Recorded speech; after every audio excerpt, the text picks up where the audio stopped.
Bienvenidos a Museo Sumaya, estamos en la sala Julián y Linda Slim de Museo Sumaya en Plaza Carso. Y en esta ocasión nos convoca un tema histórico donde arte e historia se dan la mano. Es el proyecto escultórico, uno de los más importantes en la producción de Auguste Rodin, Los Burgueses de Calais. Sin lugar a dudas, marca un hito en la producción de Rodin por la experimentación, la volumetría, las formas y los procesos creativos. Sin embargo, vamos a detenernos un poco en la historia. Resulta que cuando Rodin fue comisionado para crear esta maqueta en 1884 por un concurso público para conmemorar un episodio histórico del pasado, de un pasado muy próximo para Rodin, la Guerra Franco-Prusiana, que se llevó a cabo entre 1870 y 1871, en realidad fue una debacle para Francia. Todo estaba colapsado y el orgullo mancillado. Más adelante veremos por qué. Sin embargo, fue convocado un grupo numeroso de artistas para crear un monumento, los Burgueses de Calais, que celebraban esa posibilidad redentora a partir de un monumento, una convocatoria que fue nutrida y al mismo tiempo que retaba al artista a consolidar una nación que estaba fragmentada. Y de ahí que retomaran un tema tan del pasado, tan de la historia, una guerra tan célebre para Francia en contra de Inglaterra, la famosa Guerra de los 100 años. Y es precisamente el motivo medieval que está aquí, en Calais, en el puerto norteño de Francia. Para esta maqueta de 1884, Rodin en un inicio había pensado en un gran pedestal, en esta base que enaltecería a esos personajes. Sin embargo, vemos que estos burgueses, ahora veremos quiénes son, en realidad no están dispuestos con la heroicidad que generalmente el arte y las esculturas que conmemoran un proceso histórico lo están haciendo. Es decir, no tienen estos velos que insuflan el orgullo, las cadenas rotas, la posición del personaje estoico, decidido, sino en realidad aquí se explorarán las pasiones humanas. Pronto de estas modelos de primeras maquetas, como los que encontramos en Museo Sumaya, Rodin empezó a trabajar cada uno de estos personajes de manera individual e incluso fragmentada. Manos, pies, cabezas en solitario o los cuerpos completos de los personajes, y empezar a entender la dignidad del proceso, de lo que implicó esta aciaga guerra. Resulta que el propio Eduardo III de Inglaterra, quien era heredero de la dinastía de los Capeto, una dinastía que estaba extinta en Francia, pues quería reclamar el trono francés para los propios ingleses. Y esto iba a ser realmente un problema, una guerra que inició en 1347 y que en realidad duró 112 años. En el puerto norteño de Calais, habían tenido una resistencia después de un sitio de 11 meses. Y es en el acmé de la guerra, en este momento realmente de tensión, cuando los propios, el propio gobierno de Calais, ya fragmentado, deciden rendirse, alzar la bandera blanca y pedir que ya se pare con el sitio que estaba acabando con los adultos mayores, con los niños, pero no con la parte que estaba gobernando en realidad Calais, ni tampoco con los personajes que estaban todavía con una economía ellos sólida, los burgueses. ¿Y qué decide el propio Eduardo como rey de Inglaterra? Humillar más a Francia, humillar más a Calais. Y es entonces que pide que los notables, los burgueses, entreguen las llaves de la ciudad.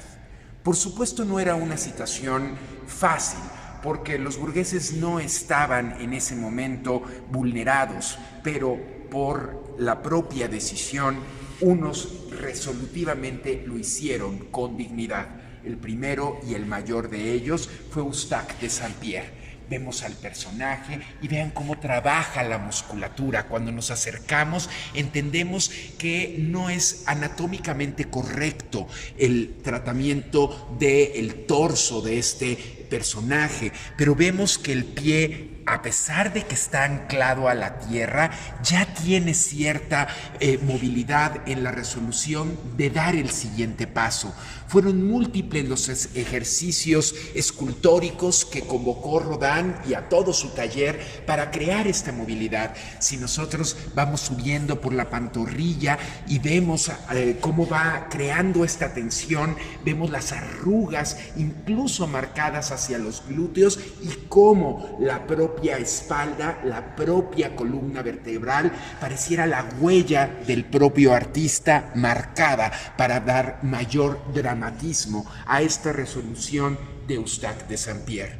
Los propios ingleses demandaban que los burgueses de Calais salieran vestidos con telas de sacos y cuerdas atadas.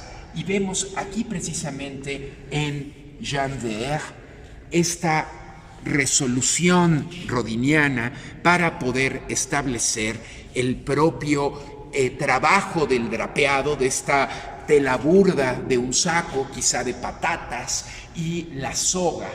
Aquí Jean de Eyre, cuando podamos girar y descubrir qué tiene en la mano, pues nos presenta precisamente las llaves de la ciudad que marcarían la rendición de este puerto.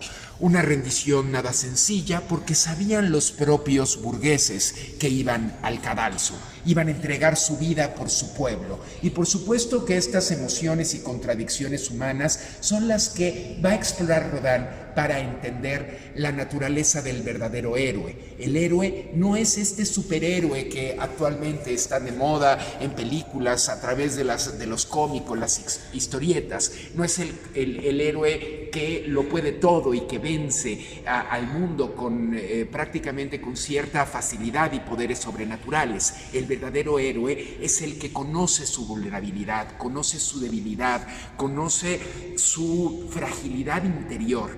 Y habrá algunos héroes como los burgueses de Calais que en un principio dudaron y dijeron: ¿yo por qué?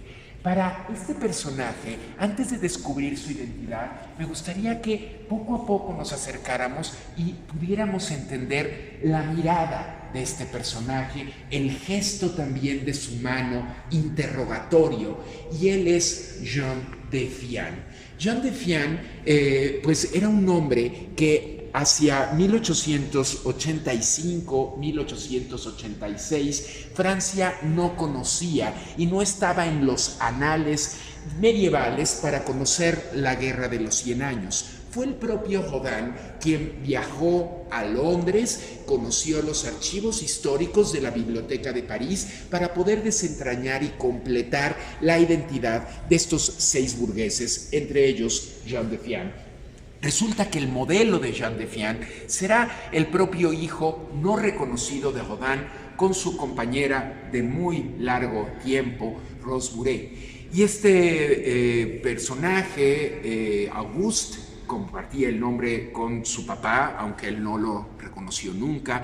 Él tenía una discapacidad intelectual, no sabemos porque la ciencia afortunadamente en el siglo XX y XXI ha avanzado exactamente cuál era su padecimiento. Sin embargo, Rodin fue muy duro con él, fue muy duro con la propia Rose Bouret y lo trataba de una forma, pues visto a los ojos de nuestra realidad, de manera muy denostativa.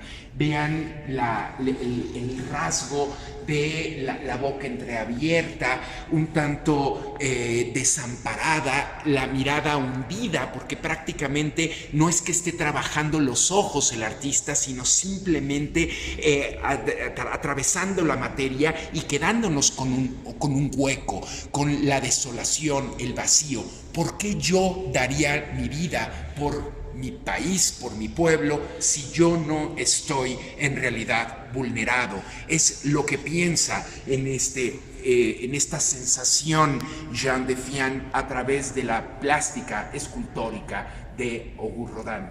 Por supuesto, también están los hermanos Vincent. Y aquí encontramos a Pierre.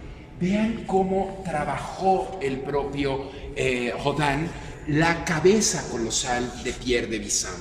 Es un trabajo de 1889, la boca de nuevo entreabierta, aquí la mirada mucho mejor trabajada. Para ello, el propio artista se valió de algunos actores, incluso comediantes, que le podían dar gesticulaciones importantes. Pero no es un retrato fiel de Coquelin, el propio modelo para Pierre. En realidad, aquí hay un trabajo de tristeza, de nostalgia, de entraña. Está trabajando incluso el cuello, de nuevo, de una forma artificiosa, buscando encontrar una mejor tensión desde el pliegue más remoto, desde esta oreja y esta cavidad que también sentimos penetrante, que la sentimos un tanto desolada. ¿Qué pasó con el tiempo propio de Rodin? Bueno, pues vivió Francia esta guerra de 1870 a 1871. Aunque duró un año y no 100 como esta guerra, vemos al personaje que es el protagonista de este cuadro. Y aquí encontramos a un pintor que pues fue muy reconocido por Prusia y que pues se volvió pues la mano de hierro, un personaje que reconfiguró todo el mapa europeo a fines del siglo XIX y que quizá no hubo un antecedente para tal fragmentación de la hegemonía europea, sino con el antecedente de Francia con Napoleón Bonaparte. Él es Otto von Bismarck y es el retrato de Franz von Lembach, un artista que se conocía como el príncipe de la pintura. Así se le conocía y así se reconocía él mismo. Esta pieza de 1895 muestra a un Bismarck con mayor edad. Vean las líneas de expresión y tratémonos de acercar lo más que podamos a la mirada, una mirada inyectada, fuerte, que le da una cualidad al cuadro donde vemos prácticamente el sombrero perderse con el propio fondo y al mismo tiempo pues toda la escena se queda en penumbras. Él fue gran amigo de Wagner, fue gran amigo de la élite prusiana y al mismo tiempo pues él fue quien mancilló ese orgullo herido, ese pundonor francés, porque la Prusia de Bismarck masacró a todo el pueblo francés. Tuvo que Francia perder territorio, el Metz de habla alemana, Alsacia y Lorena, una región que hoy es muy próxima y colinda con Alemania, y que fue arrebatada de las manos galas. Al mismo tiempo se impuso una indemnización que hoy pues las cifras no nos dan para imaginar una indemnización de 5.000 millones de francos oro, también un monto impagable hasta la fecha. Esto ocasionó también que los propios franceses pudieran tener que mantener en sus hogares a un soldado prusiano. Y hay otro cuadro también presente en la colección de Museo Sumaya que nos da cuenta de lo que fue esta guerra franco-prusiana. Él es Franz Adam, un artista que nació en Lombardía, en Milán, hacia 1815, y que está retratando la toma del ferrocarril de Orleán, de la ciudad de Orleán, una escena propia de esta guerra franco-prusiana. estar pintado al óleo en 1877.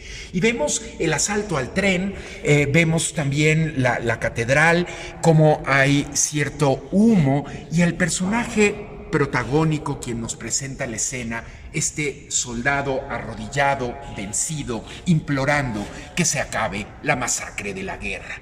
Este cuadro de Adam en realidad nos permite entender cómo las propias fuerzas prusianas tuvieron una influencia descomunal en cómo se va a reconfigurar la vida francesa. Y este es el antecedente directo que podemos entender para la Primera Guerra Mundial, la Gran Guerra. No podríamos entender la búsqueda por rescatar Alsacia y Lorena, por tener una voluntad de atacar a las fuerzas recién unificadas alemanas, si no entendemos la desolación de lo que fue la guerra franco-prusiana, una guerra que marcó al arte y que marca, por supuesto, la historia del protagonista de la escultura moderna, Auguste Rodin. Y si seguimos avanzando plásticamente, encontramos estas escenas francamente desoladoras, cuadros como este del mismo año en que inicia la guerra franco-prusiana, 1870. Él es un seguidor de Alphonse Neuville, que es la batalla de Bourget del 30 de octubre de 1870 precisamente. Pareciera que han pasado apenas unos cuantos días, cuando en realidad pues está la destrucción representada. Cuando vemos la guerra pintada, la guerra esculpida, en realidad entendemos la fragilidad de la voluntad del hombre, y también quizá en ese momento de caos, la luz que nos permite la redención y la esperanza por tener una mejor realidad. Finalmente, cuando hablamos de guerra, cuando estamos en contacto con estas abyecciones propias del ser humano, lo primero que encontramos también es miedo, es esta angustia por no saber qué sigue después. Vale la pena acercarnos desde el pie a este burgués. Su identidad se revela ante nosotros como Andrew de André. Vean este pie que no puede ni siquiera dar el siguiente paso. Nos muestra Rodin prácticamente un pie que se funde en el propio bronce y que pareciera que esta tensión nos hace anclarnos a la tierra para no dar el siguiente paso. Vean la resolución también de la pantorrilla, vean la tensión de la pierna y cómo hay un boquete, un choque que prácticamente nos hace estremecer como la propia columna vertebral. Es quizá la más marcada de las espaldas que nos entrega Rodin en toda su producción. Músculos inventados que no, y repito, no tienen una anatomía correcta. Fueron trabajados de manera independiente. Cada fragmento, se cuenta que en el taller de Rodin había múltiples cajas con retazos, y estos retazos eran fragmentos de manos que trabajaba el artista, a veces pues rompiendo ciertos ligamentos anatómicamente correctos. También es cierto que el propio Rodin trabajó en la morgue, y eso le permitió conocer la naturaleza humana, conocer el cuerpo en una posición inerte, pero al mismo tiempo francamente expresiva. Y esta respuesta, donde vemos en el brazo, en el antebrazo, en las manos, en el gesto, la tensión máxima, pareciera que es equitativa a lo que nos va a entregar Rodin con la mirada, pero nada más lejos estamos de ello, porque Rodin no nos está entregando las mismas emociones en las manos que en el rostro. Imaginemos por un momento cómo será este rostro, y no hay un grito, no hay esta gesticulación a ultranza. En realidad es un rostro impávido, absorto. Diríamos en Iberoamérica que nos ha caído el 20.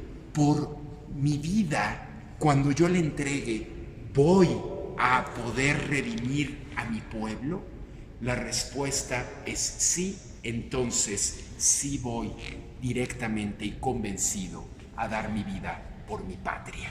Un gesto del verdadero héroe, porque el verdadero héroe no es el que vuela o el que imagina nuevos mundos o el que destruye. El verdadero héroe es el que tiene la naturaleza para ayudar a su población, a los suyos, a los nuestros.